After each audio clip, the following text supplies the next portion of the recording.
Hello, teacher friends. Coach Z here, and I have a question. Why do you want to leave teaching? Can you answer this question in 60 seconds or less? What if you were in an interview? What would you say? One of the biggest things transitioning teachers struggle with is explaining why they're leaving the classroom. Teachers are leaving for so many reasons, good, bad, or indifferent. So in today's episode, we're going to talk about crafting your why statement for your career after teaching. Stay tuned. Welcome to the UX Teacher Prep Podcast, the ultimate destination for educators who aspire to break into the field of user experience and product design. Your host, Z Arnold, a 15-year teacher turned UX researcher, is here to guide, coach, and mentor you through every twist and turn as you make your career transition into tech. If you're ready for a more satisfying career and lifestyle, and you want the balance to unleash your creativity, this podcast is for you. Now for the show.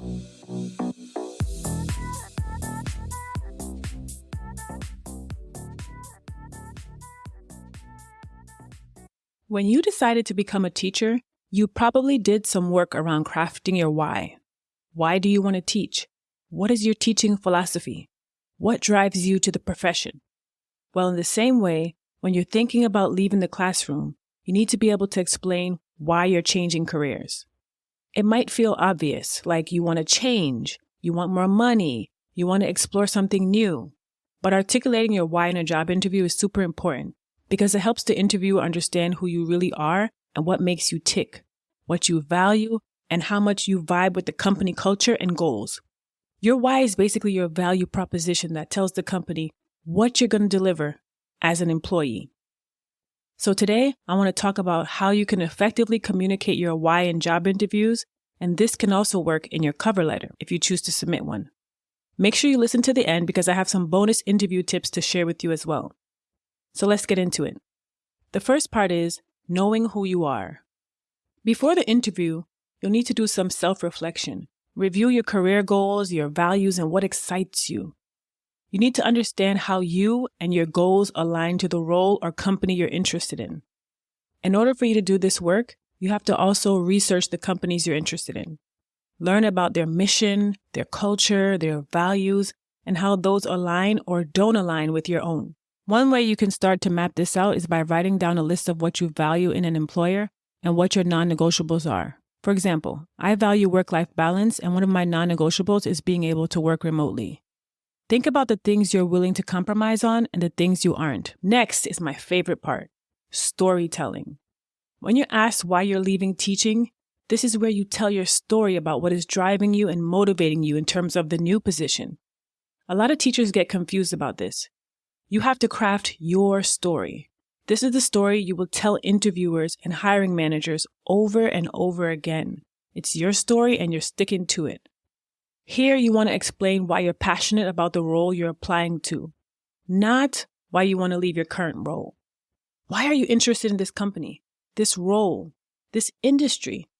And since you're storytelling, it's a good place to talk about a specific experience that led you to this new career path. Stories are memorable and they help the interviewer understand your motivations and how they've shaped your career journey. So here's an example of how you might answer this question in a UX researcher interview. I recently attended a tech conference where I discovered UX design and learned about how UX researchers study target users to collect and analyze data and to help improve products. So I started doing some research and the role of UX researcher seemed like a natural fit for me. I'm excited about the opportunity to combine my teaching and data analysis expertise to contribute to an edtech company like yours that focuses on making education equitable and universally available. Your company's mission is aligned to my educational philosophy because I believe technology should be used to create an inclusive environment and it should be accessible for all students and teachers everywhere. That's what really drew me to this particular organization. See? And of course, you can make that your own.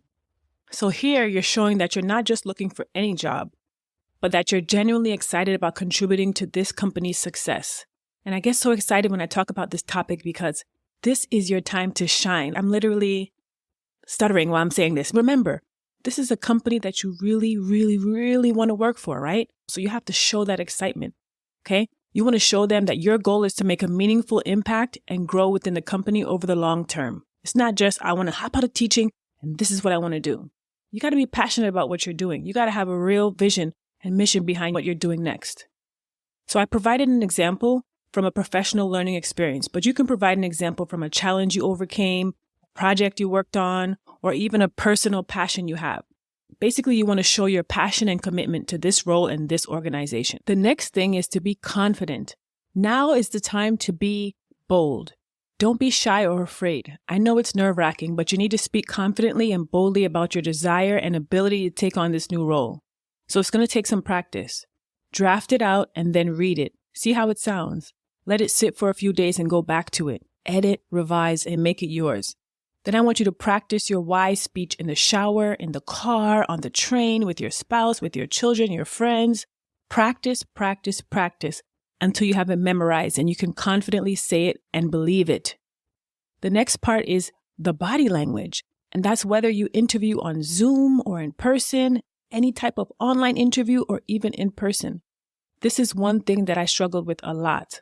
I literally had to practice smiling in the mirror because I'm a likable person and I do have a smile, but of course I get nervous in interviews and we all do. So it's going to take a lot of practice for you to be able to deliver your value proposition even with your eyes closed. Now this last part is tricky, to know when and how to present your why. One thing you want to be sure to do is to actively listen during your interview, so you have a pulse on where the conversation is and where it's going. You don't want to start off by saying, here's my why, or by just going into your why speech at any moment. Make sure that you insert your answer in the right place based on where the conversation is going to help the interviewer understand how your why aligns with the company's needs. At this point, you've practiced it so much that you can sprinkle bits and pieces into an interview conversation to make it all make sense. An interviewer probably won't ask you, so what's your why? They'll be more likely to ask you something like, so why do you want to leave teaching? Or why us? Fill in the company's name. Or even, why are you interested in a UX researcher position? So be prepared to sprinkle in your why statement depending on what the interviewer is asking you at the time. I want you to remember that effectively communicating your why is not just about leaving a lasting impression on the interviewer. You definitely want to do that, but this is also about making sure that the role and the company are a right fit for you. You're interviewing them as much as they're interviewing you, and I'm sure you've heard that before. So as you go through the process I outlined, you'll start to weed out certain companies because you'll find out that their mission and values don't align with yours.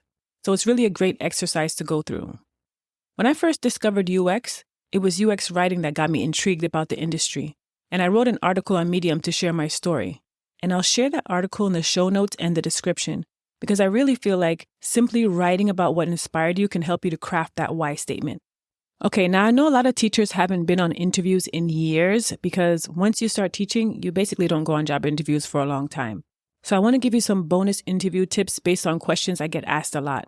And the first one is always have a few questions prepared. It shows that you're genuinely interested in the organization and you've done your research. So be genuinely curious and look up answers to questions you want to know. But don't ask questions you can find on their website. So here's some examples of good questions to ask, and only ask if it's not listed on the job description or you can't find it online. So the first question is, what will the first 30, 60, and 90 days look like in this role? This shows that you want to know what the expectation of you is in those first 30, 60, and 90 days in the role, and it also helps you understand how much training you're going to get on the job. Another good one is, can you tell me about a time when you changed direction or strategy as a result of UX research? Now, this is specifically related to a UX researcher position, but you can change the title depending on the job you're looking for. And this question is going to let you know how committed they are to UX research as an organization. Another great question is related to the problems the company is currently trying to solve. Remember, you want them to hire you to help them solve their problems, right? So you can ask a question like, what's a goal your team has recently been working on and one challenge that has come up in that process? Getting a better understanding of the company's pain points can help you articulate how your expertise can help them. Now, the next tip is tailor your answers to the person who is asking you questions in the interview. When you're interviewing for a UX creative role, a lot of times you'll be interviewed 3 to 5 times, and sometimes by more than one person at a time. Different team members will have different interests. While a product manager might want to know your communication style so they can understand how you work, a product designer might be more interested in a project you recently worked on and challenges you overcame in that situation. It's important to actively listen to who's asking you what and answer that person accordingly. And don't be afraid to pause after you're asked a question just to process it and think about how you're going to answer it based on who's asking. And you can also jot down quick notes to help you keep yourself focused. If you want more interview tips, leave a comment or send a message on Instagram, and I'll share a few more of my favorites. I hope you learned how to answer the question about why you're leaving the classroom. And if you want me to take a look at your why statement, feel free to reach out on Instagram. I'm happy to provide feedback. If you're looking for additional resources or support on your transition journey, check out uxteacherprep.com and don't forget to join our online LinkedIn community. All those links will be in the show notes and description box. Take care. Hey, thanks so much for tuning in. If you like this podcast, hit follow and scroll down to leave a 5-star rating, then share it with a friend. If you're looking for resources to help you on your tech transition journey, head over to uxteacherprep.com. Follow us on LinkedIn and Instagram at uxteacherprep for daily tips and motivation. Have a topic you'd like to hear addressed on the show? Send us a DM on Instagram. If you're listening on YouTube, like, subscribe, and share. Until next time, be well.